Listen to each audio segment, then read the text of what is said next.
Cockroach जनता party के 2.0 version के protest शुरू होने वाले हैं, ऐसा उनके लीडर खुद कह रहे हैं। और इस समय क्या स्टूडेंट्स की आड़ में जो आंदोलन शुरू हुआ है वो लॉ एंड ऑर्डर के लिए बड़ा चैलेंज बन जाएगा, क्योंकि पहले ये चैलेंज किया गया कि पुलिस पैलेट गन के यूज करती है। उस पर सुप्रीम कोर्ट ने साफ कहा कि कोई बैन नहीं है, पर हाँ इशू को एग्जामिन कर लेंगे क्या प्रोटोकॉल है।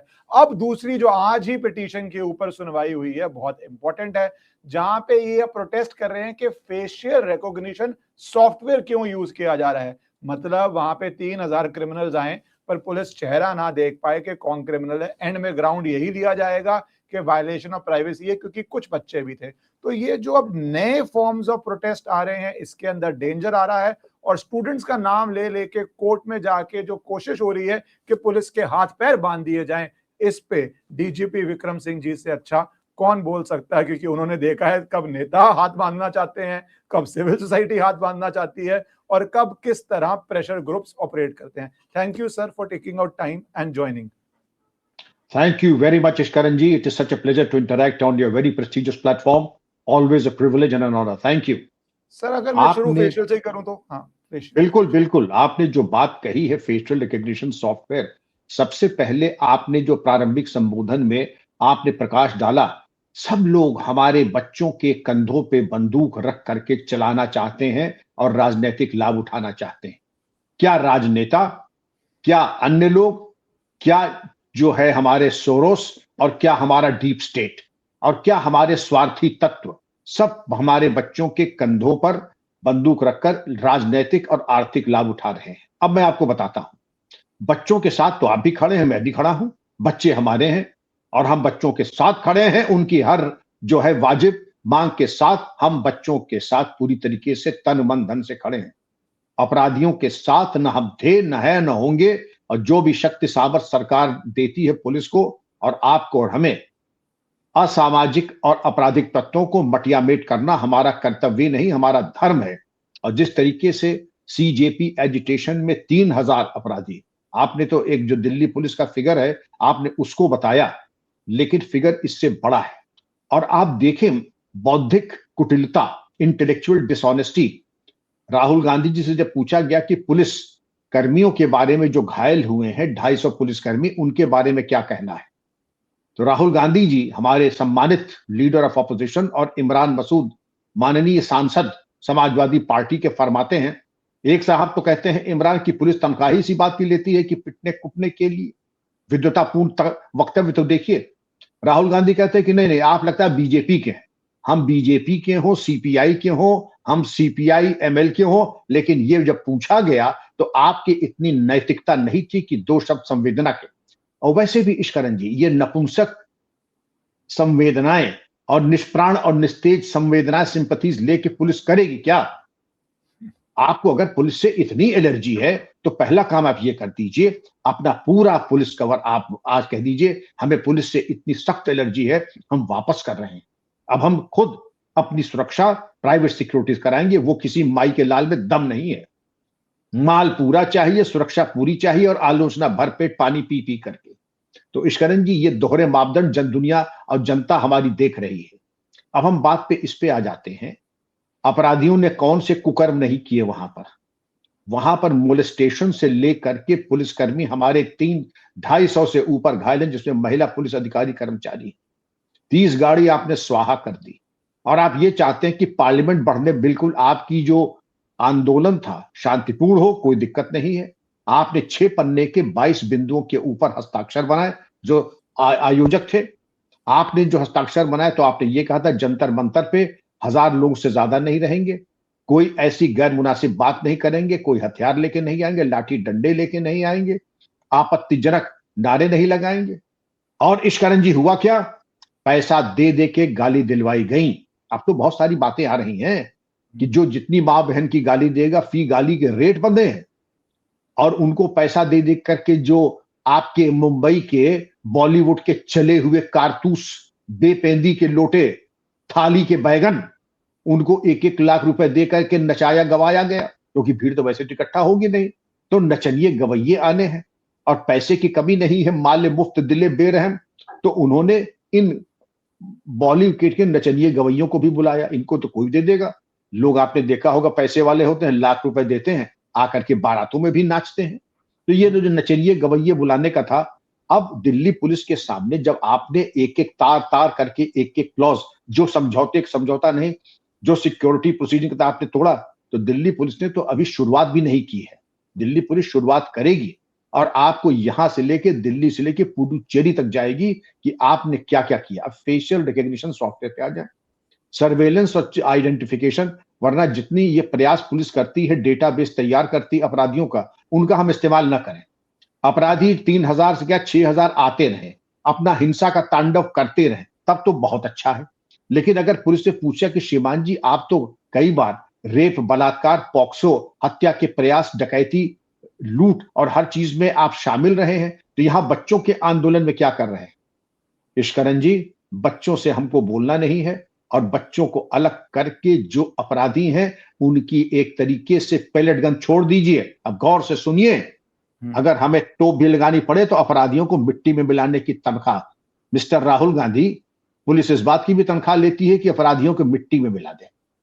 और अगर पार्लियामेंट कोई ऐसा नहीं कि पिकनिक स्पॉट वहां जाके बर्गर, सैंडविच और कोक लेकर के या स्टारबक्स की कॉफी लेके जाएं और मटर गश्ती करें, वहां पार्लियामेंट की तरफ अगर बढ़ा कोई हमारे लोकतंत्र के मंदिर में, तो उसके फिर भयावह परिणाम होंगे, जिसने इस तरीके का कानून अपने हाथ में लिया। और वहां पर मैं फिर कहता हूं, पैलेट गन बड़ी छोटी चीज है। आपराधिक तत्व, मैं फिर कह रहा हूं, आपराधिक तत्व जो संसद या पीएम हाउस में जाने की कोशिश करेंगे, और मैंने तो 36 साल दिया, पैलेट गन पे इतना हो हवाई हो रहा है, जहां पर हमने मार के गिरा दिया कि लक्ष्मण रेखा यहां है, एक कदम आगे और हम मार के गिरा देंगे, और मार के गिरा भी दिया। जुडिशियल इंक्वायरीज भी हुई, मजिस्ट्रेट इंक्वायरीज भी हुई, और हमारा पुलिस बल, हमको शाबाशी मिली कि आपने वही किया जो कानून आपको अनुमति देता है, जितना अधिकार कानून देता है। फिर तो आप चाहेंगे कि हम खुला छोड़ दें, जो चाहे आगजनी करे, जो चाहे बच्चियों को उठा ले जाए, जो चाहे उनके कपड़े फाड़ दे। ये होने वाला नहीं है, ये नहीं हो सकता है। दिल्ली पुलिस ने भी अपने लेसन ले लिए। जी, आप कुछ कह रहे थे। सर मैं ये जानता हूँ कि क्योंकि पुलिस के हाथ बांधने की कोशिश है, जहां पे भीड़ है वायलेंस हो सकती है, अगर पुलिस वहां कैमरा नहीं लगाएगी तो ये आर्गुमेंट तो फिंगरप्रिंट के समय हुआ था 100-125 साल पहले कि फिंगरप्रिंट आपका राइट ले लेगा, फिर डीएनए टेस्ट में आया, अब कैमरास पे आया, तो भाई पुलिस कैसे पुलिसिंग करेगी जब 3,000 क्रिमिनल्स ऑन रिकॉर्ड हैं? कितने सारे ऑन रिकॉर्ड नहीं होंगे जो रिकॉग्नाइज नहीं हुए? तो सर क्या ये आपको एक बेसिक खतरा लग रहा है आज के वर्ल्ड में, जहां पे पुलिसिंग की पावर्स को इतना रिस्ट्रिक्ट कर दो कि वो कंट्रोल ना कर पाए, और जब कंट्रोल ना कर पाए तो पुलिस निकम्मी है या क्रूर है? दोनों तरफ पुलिस की प्रॉब्लम है। निष्करण जी, सही निष्कर्ष। पुलिस को न सिर्फ आप उसके हाथ बांधे और आंख पे काली पट्टी बांधे, बल्कि उसका मनोबल गिरा दें। जिस तरीके से पुलिस की आलोचना हो रही है और लीडर ऑफ अपोजिशन कह रहे हैं कि आप बीजेपी के हैं, और हमारे इमरान मसूद साहब ने जो फरमाया विद्वतापूर्ण बातें, मैं समझता हूं कि उसको मढ़वा करके घर घर में उनके पार्टी के कार्यालय में टांगना चाहिए कि ये जो वेद वाक्य, ये जो विद्वतापूर्ण वक्तव्य आपके हैं, मतलब पुलिस की तरफ से अगर आप बोले तो आप बीजेपी के हैं, तब तो पूरा का पूरा देश जो है बीजेपी का है। क्योंकि पुलिस के साथ तो मैं समझता हूं कि चोट्टों के अलावा सभी हैं, चोट्टों, मवालियों, गुंडों, क्योंकि वही एक है जो कहेंगे कि हम पुलिस के साथ नहीं, बाकी तो 99% तो कहेंगे कि हम पुलिस के साथ हैं। और पुलिस का मनोबल गिराना, और आपके जो भी सिक्योरिटी मैकेनिज्म है, जैसे आपने देखा होगा कि जब कभी गांव देहात में इलेक्ट्रिक बल्ब और वायर वो होती है, इलेक्ट्रिसिटी आती है, लाइट लगती है, कहते साहब यहां लाइट मत लगाइए। 99% गांव वाले कहते हैं साहब लाइट जरूर लगा दीजिए, जिससे हम लोग सुरक्षित और यहाँ बच्चे पढ़ सकते हैं। लेकिन जो चोटे होते हैं, आधा %, उनको बहुत कष्ट होता है कि हमारी दारू की पार्टी कैसे होगी, हम महिलाओं के साथ छेड़खानी कैसे करेंगे, हम आपके बटुए कैसे छीनेंगे, हम आपको चाकू कैसे मारेंगे। तो बहुत बड़ी दिक्कत आ जाती है। तो इन चीजों को अपोज करते वही अपोजिशन अब हो रहा है, जिसके दिल में चौर्य प्रवृत्ति है, नेगेटिव आइडियाज हैं। वो नहीं चाहेंगे कि सर्विलेंस इक्विपमेंट, सीसीटीवी और जनता के लिए जनहित में, इन पब्लिक इंटरेस्ट जो इक्विपमेंट लगाया जाए वो न लगाया जाए। लेकिन जनता देख रही है। दिल्ली पुलिस तो बहुत कानून से चलती है, कोई मतलब ऐसी नहीं है। दिल्ली की पुलिस के ऊपर तो 1000 नजरें हैं। दिल्ली पुलिस अपने को 2 आंखों से देखती है, लाखों आंख से लोग उनको देखते हैं। कुछ आंखें जो हैं सकारात्मक हैं, कुछ नकारात्मक है, और कुछ तो कुटिल है। तो जो कुटिल और नकारात्मक है उनसे बच करके काम करना दिल्ली पुलिस का काम तलवार की धार पे चलने के बराबर है। लेकिन उन्होंने पहले भी कौशल दिखाया है, और मुझे पूरा विश्वास है कि विगत के जो अनुभव थे उससे नसीहत लेकर के इस बार इनकी भीड़ के इकट्ठा होने से लेकर के और उनका समायोजन और उनके ऊपर नियंत्रण और उनके ऊपर कार्रवाई कैसे करनी है। मैं समझता हूं कि दिल्ली पुलिस ने अपने आप को कि CJP 2, 3, 4 की सोच भूल जाएं, या अगर जब भी करते हैं तो उनके स्वागत के लिए दिल्ली पुलिस बिल्कुल तैयार बैठी है। सर सीजेपी का एक लीडर हो, अंग्रेजी में कहावत होती है डेल्यूजन्स ऑफ ग्रैंडियो, तो ये आके अब बोलता है कि अमित शाह जी गए हैं पौंडीचेरी और उसके बाद पौंडीचेरी पुलिस मेरे घर आ गई है। तो देश के गृह मंत्री को पौंडीचेरी जाना पड़ेगा, एक पुलिस व्यक्ति को, अगर इनके घर जाना है। और ये बोल रहे हैं मुझे साइलेंस करने की कोशिश की जा रही है। मैंने उनका ट्वीट स्क्रीन पे डाल दिया है, पौंडीचेरी पुलिस किसने तुम्हें ऑर्डर दिया, क्या पर्पस है, मेरी फैमिली को डरा रहे हो, ये आप यूनियन गवर्नमेंट के बेहेस्ट पे कर रहे हो। तो सर ये अब क्या मतलब, अगर पुलिस की पहले तो पता नहीं पुलिस गई या नहीं गई, let me be very honest, ये लोग तो कुछ भी ना देते हैं। दूसरी बात, अगर कोई रूटीन वेरिफिकेशन ड्राइव हो उस पे भी कर सकते हैं। तीसरी बात, अगर आप इतनी बड़ी घटना आप हुई है तो नॉर्मल वेरिफिकेशन तो पुलिस करेगी आपके घर जाके, if nothing else you are not guilty. But इतना बड़ा जो हुआ है तो पुलिस के तो सर क्या है ये पुलिस का प्रोसीजर, और ये क्यों ये ग्राउंड उठा रहे हैं, और ये अमित शाह जी गवर्नर से मिल रहे हैं तब वहां पे जा रहे हैं, किस तरह देखते हैं सर आप इस पूरी ट्वीट को? ये ट्वीट जो है उतनी ही नॉनसेंस है जितना ये खुद है नॉनसेंस। ये हम्बक का एक पुलिंदा। आप क्या समझते हैं कि कॉकरोच मारने के लिए देश का गृह मंत्री जाएगा? कॉकरोच मारने के लिए हिट का डब्बा ही काफी है। तो आपको अपने बारे में बड़ी गलतफहमी हो रही है कि देश का गृह मंत्री जा रहा है। गृह मंत्री छोड़ दीजिए, उनका पीए भी अगर फोन कर देगा तो आप उल्टे टंग जाएंगे। इसलिए अपने गलतफहमी तो पालिए मत अपने बारे में। बड़ा मुगालता आपको हो रहा है। और दूसरी चीज यह है कि जितना बड़ा आपने दुर्व्यवस्था दिल्ली में फैलाई, देश की बदनामी कराई, तो अगर पुलिस या इंटेलिजेंस जा रही है आपके बारे में जानकारी प्राप्त करने, ये पुलिस और इंटेलिजेंस का काम भी है। आपकी गतिविधियों के बारे में, आपके तमाम एसेट्स के बारे में, आपके परिवार, आपकी शक्ति और आपको कहां से संसाधन आ रहे हैं, उसकी जानकारी प्राप्त करना पुलिस का कर्तव्य है। तो उसको अन्यथा मत लीजिए। वैसे पुलिस की भी बहुत ही ज्यादा अंडर स्टाफ्ड है। आप ऐसा कोई काम न कीजिए कि पुलिस को आपकी खिदमत करनी पड़े, क्योंकि पुलिस की खिदमत आदमी याद रखता है 7 पुश्तों तक। ऐसा कोई काम न कीजिएगा कि पुलिस आपकी खिदमत करे, फिर आप अपने 7 पुश्तों को कहानियां सुनाएं कि कैसे आपकी सेवा हुई। आज तो आपने ट्वीट ही किया है ना, और ट्वीट करके आपने ये कहा कि पुलिस आई। हैरेसमेंट, दरअसल इनको मालूम नहीं कि हैरेसमेंट क्या होता है। इनको पूरी तरीके से सामान्य शिष्टाचार से, एक तो पुडुचेरी, और वो भी इस तरीके से इनके साथ जो खातिर तवाज़ुन में सामान्य शिष्टाचार का पालन करते हुए। आप जरा इधर चले जाइए, जरा इटावा, भिंड, मुरैना, मैनपुरी, एटा, तो वहां दूसरे लेवल की पूछताछ होती है, बड़ी सभ्य होती है, कानून विधि सम्मत होती है, लेकिन उसका तौर तरीका थोड़ा दूसरा है। मैं नहीं चाहूंगा द बेस्ट प्रैक्टिसेस इंटरनेशनल है वो आपके साथ इस्तेमाल हो रही हैं। तो इश्करन जी अपने भाग्य को ये सराहें। देश के गृह मंत्री के पास हजार काम और हैं बनस्बत आप ऐसे लोगों के बारे में कोई आदेश दे। एक चीज मैं और बताऊंगा, कई चैनल पे लोगों ने मुझसे पूछा कि ये फायरिंग का ऑर्डर दिया पैलेट गन वगैरह का, तो उसको तो गृह मंत्री ने दिया होगा, और आपने इतनी बार गोली चलाई है तो आपको भी तो गृह मंत्री, मुख्यमंत्री ने फोन किया होगा कि आप लोगों where ignorance is bliss, it is folly to be wise. और आपकी जो बातें, मैं यही कहूंगा, fools rush in where angels fear to tread. आप लोग किस दुनिया में रहते हैं? कोई गृह मंत्री नहीं, कोई कुछ नहीं। जब हालात ऐसे नाजुक होते हैं तो लोग भूमिगत हो जाते हैं। मतलब हम से कहते हैं कि और भी लोग जो इनको देना चाहिए परामर्श, वो भी भूमिगत हो जाते हैं, कि उनको मालूम है कि अगर कहीं पासा पलट गया, आगजनी हो गई, लोग मर गए पुलिस फायरिंग में, तो सारी जिम्मेदारी यही होगी कि मैंने आदेश दिए थे। इसलिए कोई कुछ नहीं कहता है। और दूसरी चीज, राजनीतिक नेतृत्व तो कभी नहीं कहता है। ये तो वही बात है, ये वैसे ही मूर्खतापूर्ण बातें हैं कि राजनीतिक नेतृत्व कह रहा है कि अब आप फायरिंग करें, अब आप पैलेट गन चलाएं, आप 7.62 SLR चलाएं, आप इंसैस चलाएं, या आपके घर में भिंडी बनेगा या परवल बनेगा, वो भी निर्णय देश के गृह मंत्री लेंगे। इतनी मूर्खतापूर्ण ये तर्क है कि गृह मंत्री या मुख्यमंत्री आदेश देते हैं गोली चलाने के बारे में। सर ये बहुत इंपॉर्टेंट बात आपने, जो इस पे टेक्निकल मैं सवाल पूछना चाहूंगा, क्योंकि ऑडियंसेस जानना चाहेंगी कि ये पूरा पार्लियामेंट सेशन वॉश आउट इस बात पे हुआ है कि गृह मंत्री ने क्या ऑर्डर दिया या उन्होंने इग्नोर किया, तो वो कटघरे में खड़ा करना चाहता है विपक्ष। चलो वो करे ना करे अलग बात है, पूरा पार्लियामेंट सेशन वॉश आउट कर दिया, जबकि उनकी स्टेटमेंट आई कि मैं करना चाहता हूं, अगर आप सुनना चाहते हो तो। But sir what is the reality कि अब आप एक डेंजर फेस कर रहे हैं, लाइव डेंजर फेस कर रहे हैं एज अ यंग ऑफिसर, और या even as a senior officer, और क्या आपको वेट करना पड़ता है सर कि होम मिनिस्टर उस स्टेट का फोन करे before you can act? What is the law on this, what is the बिल्कुल नहीं, प्रोसीजर ऑन दिस? बिल्कुल नहीं।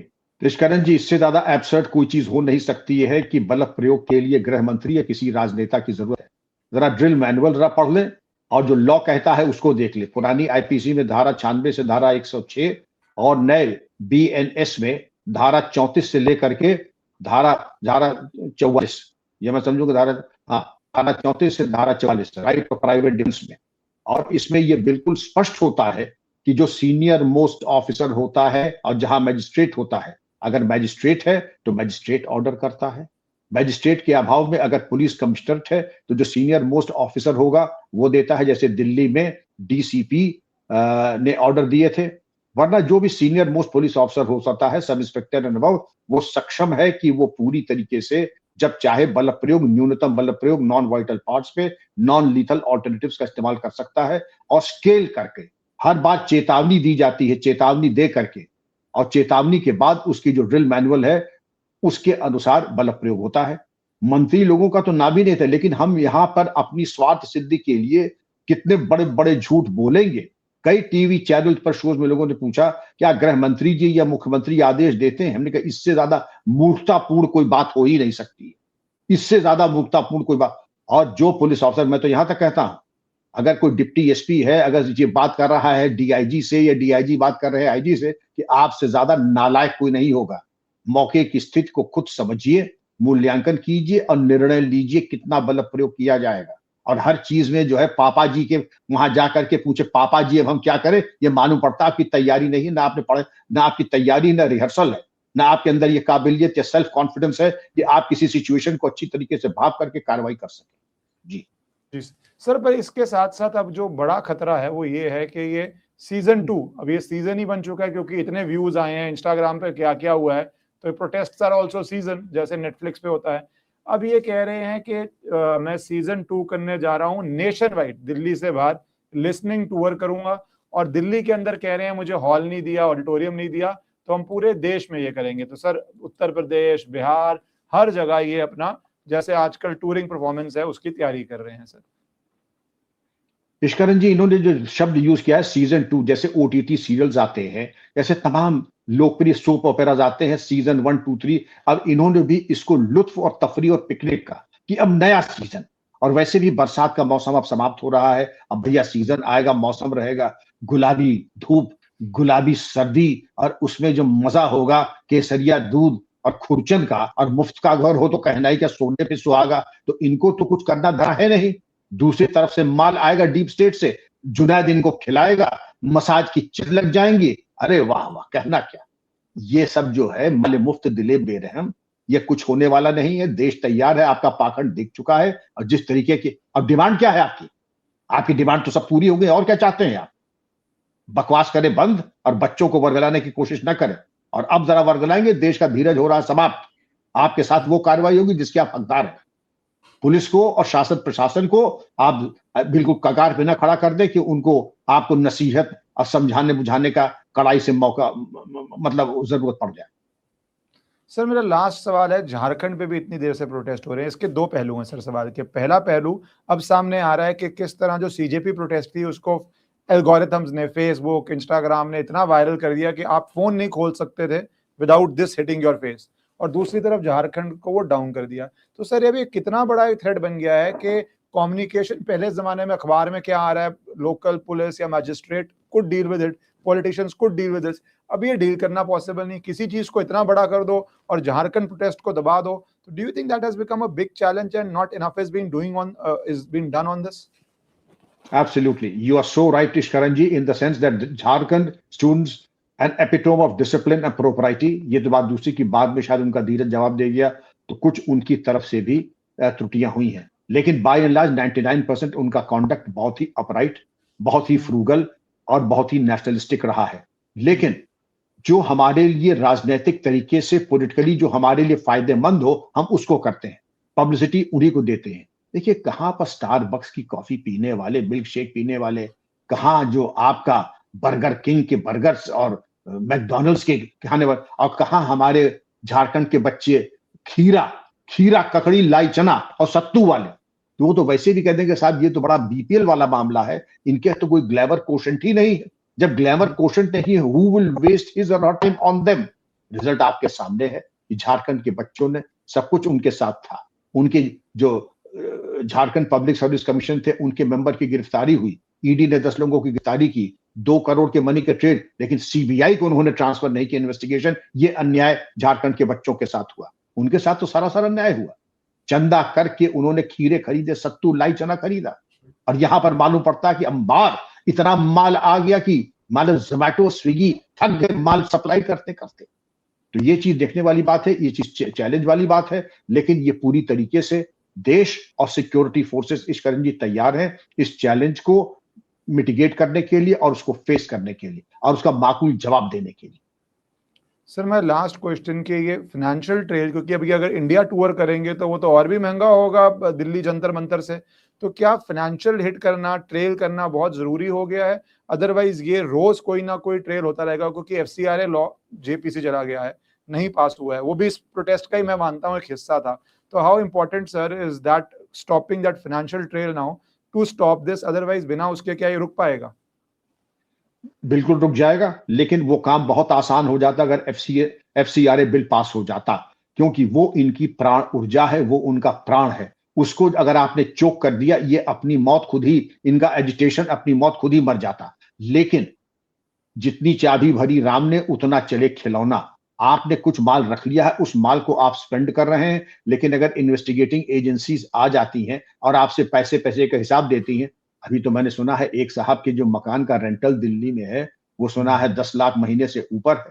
10 लाख महीने से ऊपर का रेंटल तो एक डीजी और चीफ सेक्रेटरी रैंक का अफसर भी नहीं सकता है। आप ऐसे बड़े बड़े एडवोकेट्स तो दे सकते हैं, लेकिन कोई नौकरी पेशा आदमी जो सीनियर मोस्ट पोजीशन पे है, वो भी 10 लाख का 12 लाख महीने का मकान नहीं अफोर्ड कर सकता है। इन लोगों के जो नाज और नखरे और शौकीनियां हैं, ये तो देखने वाली चीजें हैं। और ये तो ईडी और पुलिस पूछेगी ही, आखिर ये जो है आपकी माली हालात ये कैसे इतनी बढ़िया है, ये तो पूछा ही जाएगा। और उसके बारे में जो ऑफेंसेस हैं, अभी तो आप ये देख लीजिए, जैसे उनका कि सुप्रीम कोर्ट ने आपको राहत दे दी। मैं माने सुप्रीम कोर्ट के आदेश तिराकों पर, और as a dutiful nation and a discipline nation हम उस अबाइड बाय दैट। लेकिन ऐसे लोग आपको खिदमत का बार बार मौका देते हैं। सुप्रीम कोर्ट ने यह कहा था कि जंतर मंतर एजिटेशन में जो मामले थे वो खत्म हो जाएंगे। ये नहीं कि तुम कल जाकर के आप मोलेस्ट करेंगे, रेप करेंगे, अटेम्प्ट टू कमिट मर्डर करेंगे, उसमें भी आपको अभयदान मिला है। अभयदान नहीं मिला है, कोई गलतफहमी ना पालिएगा। अगला ऑफेंस किया, नप जाएंगे आप, और नपेंगे जरूर। ये मैं लिखा लीजिए मुझसे, नपेंगे जरूर। जी सर, थैंक यू सर, आपने समय दिया और ये सारी डेवलपमेंट्स को कवर की और पर्सपेक्टिव समझाया। Thank you so much sir. Thank you Sharan ji, God bless you. जय हिंद, वंदे मातरम। Thank you.